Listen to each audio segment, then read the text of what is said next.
Оқушылар, бүгін сабағымыз ерекше сабақ болмақшы.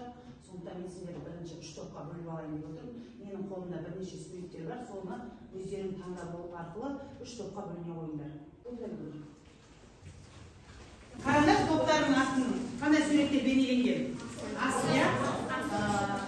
Енді бірінші топтан бастайықшы. Бірінші топта суреттер қандай не бейнеленген? Киіз, иә? Киіз туралы не білеміз? Қысқаша айтайықшы. Киіз ол ежелгі қазақтардың баспанасы болған, көші-қонуға өте ыңғайлы болған, иә? Жақсы. Әсіресе жастарды отау құрған кезде шаңырақтың биік, керегелерің кең болсын деп осы киіз үймен теңестіріліп тілектер айтып жатады, иә? Жақсы. Екінші топ қазақтың киелі домбырасы, қазақтың ұлттық аспабы, яғни біздің киіз үйімізде төрінде ілініп тұрады, иә? Және әр қазақ осы домбырамен әудемейтін қазақ жоқ, иә?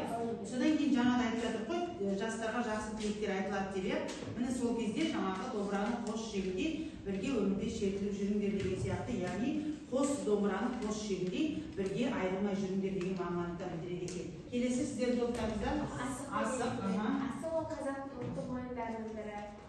Ол қойдың сүйегі. Ол қазіргі қолданысқа бар. Қандай ойындар ойнауға болады асықпен? Қанталағай. Асықтың өзінің де жаңағы асық алғысынан түссін деген жақсы тілектер бар, иә? Жақсы. Яғни барлықтарына осындай асықтар алғысынан түссін деген жақсы тілекпенен бүгінгі сабағымызды бастаймыз. Балалар, бәріміз бері қарайық. Бірінші үй тапсырмасын кішкене тоқталып өтейік. Сендерге ол арқылы мен сендерге бірнеше сұрақ дайындап келдім. Әр топтан 2 оқушыдан не қыламыз? Жауап береміз. Және соларыңды мен сендердің білім класстан балдарыңды бағалап отыратын боламын, иә? Сабаққа жақсылап белсенді қатысамыз.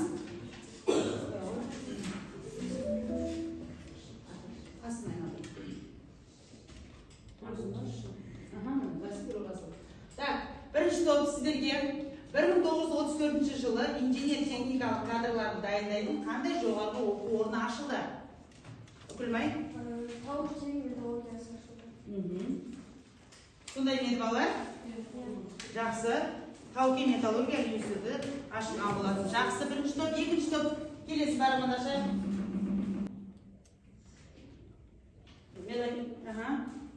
Оқуға сұрақ бірінші. Қазақ мемлекеттік университетінде қанша студент пен қанша оқушы, профессор болды. 54 студент, 5 профессор, 10 доцент болды. Доцент болды, иә? 5 доцент емес пе? 5 доцент, 10 профессор және 54 студент болды. Жақсы. Жақсы, Нұрсұлтан. Келесі үшінші топқа айналдыра беріңіз барғанда. Жақсы олжан. Қазақстандағы бірінші оқу орны қай жылы қай қалада ашылды? Алматы қаласында. Қандай оқу орны еді? Қазақ педагогикалық университеті. Жақсы. Енді жалпы бүгінгі сабағымызды тағы да бір бастамас бұрын тақтадағы суретті таныттыңыз, иә? Біз бастауыш сыныптан бастап дүниетану сабақтарынан осы кісінің атын, есімін және оның ғылыми жұмыстарын, өмір баянымен біз таныспыз, иә? Енді біз бертін келе біз кішкене үлкен сыныпқа барғаннан кейін ол білімімізді кішкене жетілдіру мақсатында мен сендерге мынандай сұрақ қойғым келеді. Жалпы ғалым дегеніміз не? Оны естігенің бар ма? Ғалым. Сендер ғалым деген Нұрсұлтан? Ғалым дегеніміз ол белгілі бір затты зерттейтін немесе кез келген мысалы физиканы физикалық жер бетіндегі заттар зерттейді, химия дегеніміз құрылыстарды зерттейді, математика сандарды зерттейді. Ғалым деген осындай түрлі кез келген заттарды зерттейтін. Белгілі бір ғылымды тереңірек зерттеп, және оны іс тәжірибеге таратып, оны жақсы жағымды жақтарын қолдана алған адамдарға біз не істейміз? Ғалым деген атақ береміз, иә? Сондықтан бүгін біз әрқайсысын бір-бір тұлғасындар, бір-бір ғалымсындар деп мен бүгін Қаныш Сәтбаевтың жаңағы ғалым, геолог, археолог Қаныш Сәтбаев туралы мәлімет бермекшіміз. Осыны жақсылап видеоны жақсылап тыңдайық, сол бойынша біз не істейміз? Тапсырмалар орындаймыз. Қаныш Сәтбаевты ғалым ретінде кім таниды? Қаныш Сәтбаевтың геологиядан тыс қандай еңбектері бар? Қаныш Сәтбаев кім? Ол туралы не білесің? Қаныш Имантайұлы Сәтбаев, аса көрнекті қазақ геологы, қоғам қайраткері, Қазақ КСР ғылым академиясын ұйымдастырушы және оның тұңғыш президенті, Қазақ КСР академиясының академигі, Қазақстан геологтары ғылыми мектебінің негізін қалаушы, Қазақстандық металлогения ғылымының негізін салушы. Туған жері бұрынғы Семей губерниясының Павлодар уезіндегі Ақкелін ауылы, қазіргі Павлодар облысының Баянауыл ауданы. Сауатын ауыл молдасынан ашқан болашақ ғалым Павлодардағы орыс қазақ мектебінде, Семей мұғалімдер семинариясында, кейін Томск технологиялық институтының Тау-Кен факультетінде геологиялық барлау мамандығы бойынша білім алды. Оқуын аяқтағаннан кейін бар өмірін Қазақстанның минералдық ресурстарын және рудалық кендер генеалогиясын зерттеуге арнады. Оның қалдырған ғылыми бай мұраларының ішінде жезқазған кені туралы зерттеулерінің, Сарыарқаның металлогендік және болжам карталары жөніндегі еңбектерінің маңызы ерекше. Жезқазғанның ірі мыс рудалы аудандар қатарына жатуы, кезінде осы кеннің жоспарлы түрдегі кең масштабтағы барлау жұмыстарын ұйымдастыруға болатын ірі объект екенін дәлелдеп берген Сәтбаев еңбегінің нәтижесі. Кіші планетаға және көшелерге Сәтбаев атамыздың есімі берілген. Қаныш Имантайұлы Сәтбаев сан қырлы талантын, ақыл ой парасатын туған халқының мерейін үстем етуге жұмсады. Оның өнегелі өмір жолы баршамызға үлгі. Белгілі қоғам қайраткері Ілияс Омаровтың сөзімен айтсақ, Қаныш қазақ топырағында туып, халқының ыстық ықыласына бөленіп ер жетті де, сол халқының даңқын бүкіл әлемге көтерді. Жақсы. Видеомен жақсы танысып, иә балалар? Так, едім, что сендерге тура осы мәтінді беремін, бірақ былай дейсіңдер, сендер өмірі емес, жеткен жетістіктерін жазасыңдар, иә? Қандай жетістіктер? Ашқан орындарын жазасыңдар, мына жерде. Бірақ мына жерде сендер мәтіннен өздерің айырып алу керексіңдер. Түсіндіңдер ма? Сендерге естіре береміз. Яғни, егер Қаныш Сәтбаев болмаса, қандай болар еді, қандай ғылымдар ашылмайтын еді деген тақырыпта естіре жазасыздар. Дәптерлеріңе жазып бір-бірлеріңді оқысаңдар да болады. Қысқаша осы жерге айтсаңдар да болады. Бірлесіп жұмыс жасаймыз айыр. Басқа екі топтар тыңдаймыз, басымызды көтер. Болды, әңгімені доғарамыз. Қаныш Сәтбаев 12 сәуір 1899 Павлодар облысында дүниеге келген. Қазақ шаруа қоғамында Ғабдул Ғали болған. Бізге әлі таныс емес, иә? Бізге таныс Қаныш Сәтбаев, иә, Қаныш деп. Бірақ шын есімі кім екен? Ғабдул Ғали екен. Геолог, ғалым, профессор, отандық технология мектебінің негізін қалаушы, академик. 60-тан астам ғылыми еңбек жазған, Жезқазған кен орнын зерттеген, қазақ ғылымының негізін қалаушы. Кішкене тақырыптан ауытқыдық, иә балалар? Қай жерінде деп ойлайсыңдар? Кім тағы? Не бұларға тек қана өмір туралы берген? Ата-анасы кім екенін, балалық шағы қалай өткенін, мәтінді кішкене оқып көз жүгірту керек еді. Сендердің тақырыптарының кішкене жезқазғанда ашқанын, кішкене ғылымға қарай көбірек көңіл бөлініп кеткен. Негізінде жалпы бір-екі жерінде ғана жаңағы өмір баяны кездескен. Жақсы отыра қойыңдар.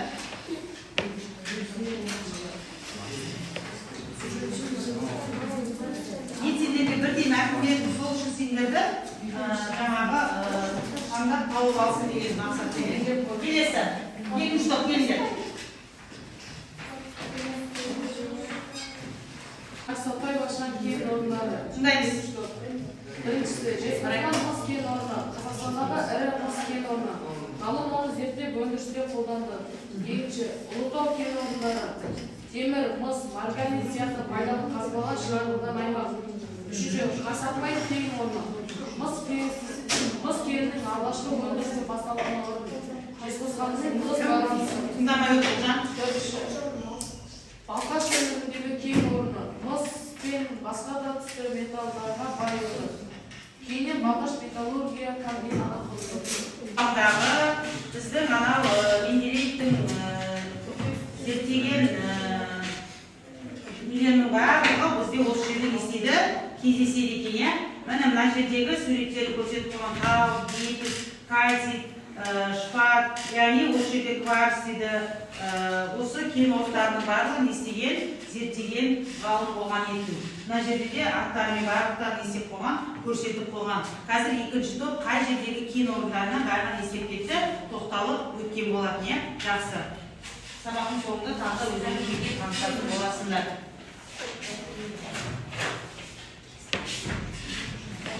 Үшінші топ келеміз. Үшінші топқа егер Қаныш Сәтбаев болмаса, деген есте берген болатынмын. Бұлар естені барлықтары жинақталып, бір жақсы дүние шығарыпты. Қан барлығымыз тыңдайық. Шығарыңыз даусыңызды. Егер Қаныш Сәтбаев болмаса, Қазақстанның геология саласында минералдық ресурстарын зерттеу бағытында елеулі жетістіктерге қол болар еді.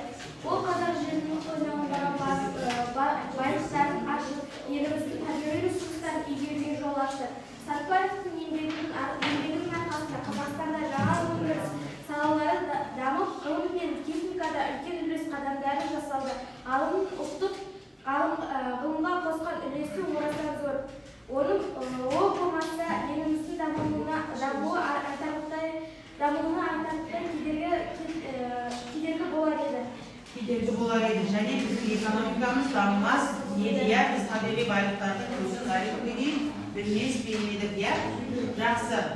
Үш топта тапсырмаларды орындап шықты. Енді сендерге жеке жұмыс беремін. Міне жұмыстарды қоямын. Жеке жұмыс беремін. Мына жерде әрқайсымыз алға білімі, мамандығы, ғылыми еңбектері және қорытынды ой жазасыздар, иә. Астында дескрипторы көрсетілген. Орындаймыз. Жақында отырыңыздар.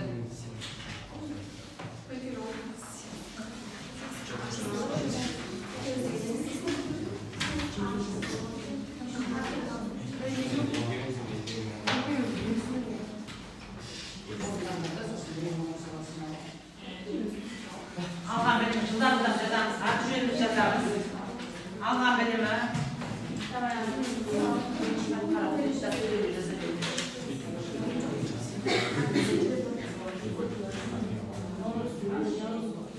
Кейіннен Павлодарда орыс қырғыз мектебіне түсті. Үшінші Семейдегі мұғалімдер семинариясында оқыды. Мамандығы геология жақсы. Кім? Алина оқы. Ғылыми еңбектері 1940 жылдағы әлемдегі ең ірі ұлттық жезқазған мыс кен орнын ашты. 4-ші жылы Қазақ КСР жоғары кеңесінің конституциясы оған Қазақ КСР-ның еңбек сіңірген ғылым қайраткері атағын берді. Жақсы. Аян тоғызды жібере қарай. Ғылыми еңбектері не жазылды? Оқса не жазсын қазір? Алған білім, мал дәрігер, зоотехникалық, ауыл шаруашылық, медициналық, иә, таза. Болма? Көмек үшін ғана. Бұл тапсырманы біттік. Енді бәріміз сақтары қарайшы, бала. Ортада тұрған елер шеңбері, сол жерде мынандай не бар. Не, қайда, қашан, не, және нәтижесі, иә? Яғни осы бойынша да бір қысқа айтып өтейікші. Не, қайда, қашан, неге нәтижесі? Кім, иә? Қаныш Сәтбаев. Ол нені не істеді? Зерттеді? Қандай ғылымдар зерттеді? Кен орындары. Иә, кен орындары. Тағы да? Қайда зерттеді? Қай қалаларда? Бұдан кейін? Мәдени археологиялық ескерткіштер зерттеді. Ол тек қана жер қойнауы емес, тарихқа да, иә, химияға да, физикаға да өз үлесін қосты. Енді неге зерттейді деп ойлайсыздар? Себебі ол қазақ жердегі қазақ жерде элементтерді тапқысы келді. Тапқысы келді, яғни қазақ халқына Осы, иә, жақсы, ажайып. Әкесі Имантай Қанышты қалай тәрбиеледі деп ойлайсыздар? Мен ойымша оны ұлтжандылыққа, отансүйгіштікке тәрбиелеген деп ойлаймын. Ұлы дала баласы етіп тәрбиеледі дейді. Еңбекпен адам өлмейді, қайта шыңдалып, намысы күшейе түседі. Және атпен жүруге, білімділікке, ер жүректілікке тәрбиелеген екен. Және Қаныш Сәтбаев Семейде қазақтың қандай ұлт зиялыларымен бірге оқыды? Мұхтар Әуезов және Міржақып Жабағатовтармен бірге оқыған болатын. Және Томск қаласы негізінде сол кездегі білікті мамандар даярлатын орталыққа саналды. Мамандарды даярлау деңгейлері сол кездегі өте жоғары білікті, білімді доцент профессорлар болғандықтан осындай орталыққа саналды. Келесі жауабына даярлайтын орталық саналды. Міне Томск оқу орындарының маман дайындау деңгейі сол кездегі еуропалық бөлікте орналасқан Ресей аймағынан айтарлықтай жоғары деңгейде болатын. Білім деңгейіне қойылатын талап өте жоғары еді. Соңына дейін шыдап диплом алатын кезге жеткенше мамандар жоғары теориялық және тәжірибелік білімді игеріп шығатын еді. Көрінеді ме? Диплом алғанша оларды не істеген? Тәжірибе алып, сол жерден керемет маман болуға дайындайтын екен. Жақсы. Мен сендерге қолдарыма ой-моншақтағы нелерді беремін. Моншақтарды біреуі сары, біреуі қызыл ретінде, яғни қазіргі Қаныш Сәтбаев туралы өздеріңіз бір ауыз сөзбен түйіндеп кетесіздер. Қаныш Сәтбаев қай жылы өмірге келді, ол қандай оқу орнын ашты, яғни бүгінгі сабақта не білдіңіздер, бір ауыз сөзбен бәрін естисіздер, жабыстырасыздар.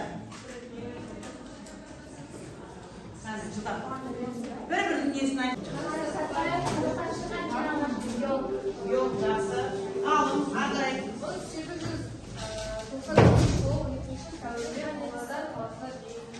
Жақсы, келесі. Bir сөзбен жазып шығамыз. Профессор,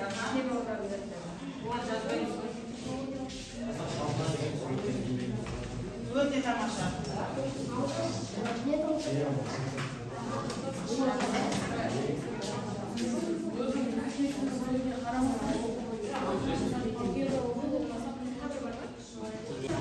Gel жатырмыз.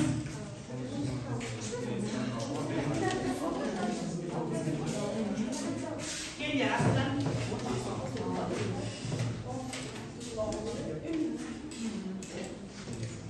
Келесі күнде қалды, ойбаша күнде қалды болар. Кері байланысты таратамын. Сол кері байланысты өздеріңіз сыныптарымды, көңілдерімді мына жерде тұрған смайликпен белгілеп, маған жібересіздер.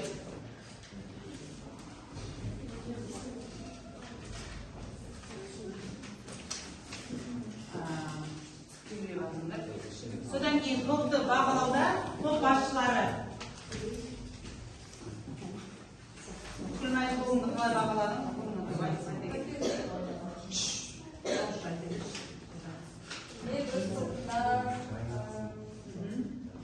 Өзім бармын, және Алина Сұлтан Алишер және әдет бар. Бүгінгі сабаққа атсалысқан Алинаға және Нұрайға 9 балдан қойылды, иә, өзіңе? Жақсы. Сабаққа қатыспаған оқушылар да бар екен арасында. Жақсы.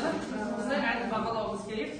Менде топшы Амира, мен Мұсат, Мемет, Нұрболат, Амира мен Мәнесте 8 баламын. Нұртан, Мұхаммедте, Нұрболатқа 9 балдан қойдым, сен оларға 5 мен Амираға 8 баламын. Нұрсұлтанға топшы. Жақсы. Әне топбақшы. Себеп топта Шымкент айырма обалаққа тұлған, және Екерамыз Арғанға.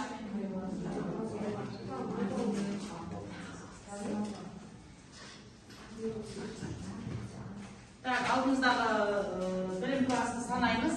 Содан кейін маған өткізесіздер. Бүгінгі сабағымыз осымен аяқталды.